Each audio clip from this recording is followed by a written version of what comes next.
సరిగా రావటం లేదా? India first liposomal Avengers gummies వాడండి, నిద్ర సమస్య దూరం చేసుకోండి.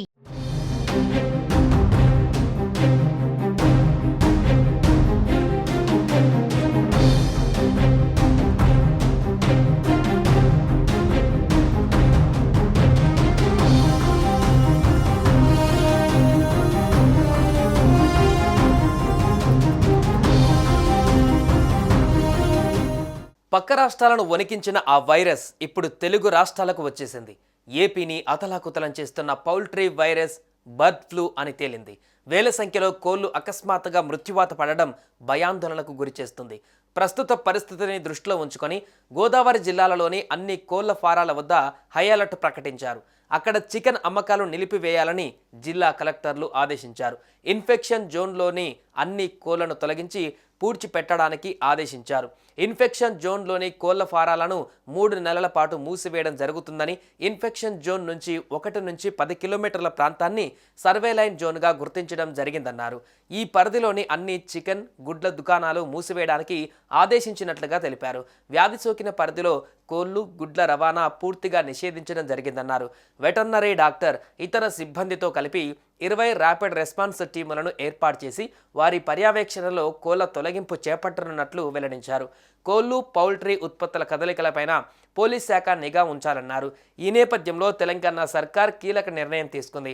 ఆంధ్రప్రదేశ్ నుంచి తెలంగాణకు వచ్చే పౌల్ట్రీ వాహనాలను నిలిపివేయాలని జిల్లా సరిహద్దులలోని చెక్పోస్టు అధికారులను ఆదేశించింది. రాష్ట్ర సరిహద్దులలో తనిఖీలు ముమ్మరం చేసింది. ఏపీ నుంచి వచ్చే పౌల్ట్రీ వాహనాలకు ప్రవేశాన్ని నిరాకరిస్తోంది. జోగులాంబ గద్వాల జిల్లా అలంపూర్ టోల్ ప్లాజా వద్ద జిల్లా పశు వైద్య శాఖ ప్రత్యేక బృందాలను మోహరించింది. కర్నూలు తదితర ప్రాంతాల నుంచి కోళ్లతో వచ్చే వాహనాలను తనిఖీలు చేసి వెనక్కి పంపారు. సోమవారం సాయంత్రం కూడా ఇలాంటి ప్రత్యేక డ్రైవ్లు చేపట్టారు. రాష్ట్రంలో వైరస్ వ్యాప్తిని అరికట్టడమే లక్ష్యంగా ఈ చర్య తీసుకుంటున్నట్లుగా అధికారులు వెల్లడించారు. అలాగే ఆంధ్రప్రదేశ్ నుంచి పక్షులు, పక్షి దాణా తీసుకువెళ్లే వాహనాలకు సైతం అనుమతి ఇవ్వరాదని పశుసంవర్ధక పోలీస్ శాఖ అధికారులకు ఆదేశాలు జారీ చేసింది. ముఖ్యంగా సరిహద్దు గ్రామాలలోని పౌల్ట్రీ రైతులకు వైరస్ వ్యాప్తి చెందకుండా పరిశుభ్రత చర్యలు తీసుకునేలా కలెక్టర్లు చర్యలు తీసుకోవాలని ఆదేశించారు.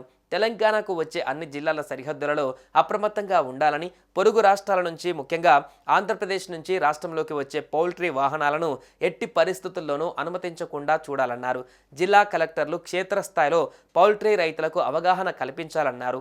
చికెన్ షాప్ నిర్వాహకులకు, ప్రజలకు కూడా బర్డ్ ఫ్లూ గురించి అవగాహన కల్పించాలని ఆదేశాలలో పేర్కొన్నారు. ప్రభుత్వ ఆదేశాలతో మాంసం ప్రియులు ఆందోళన చెందుతున్నారు.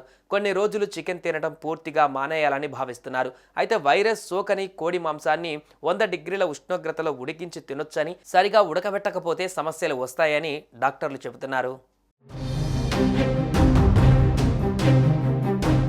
సుమన్ టీవీలో మీ పర్సనల్ అండ్ బిజినెస్ ప్రమోషన్స్ కోసం కింది నెంబర్కి కాంటాక్ట్ చేయండి.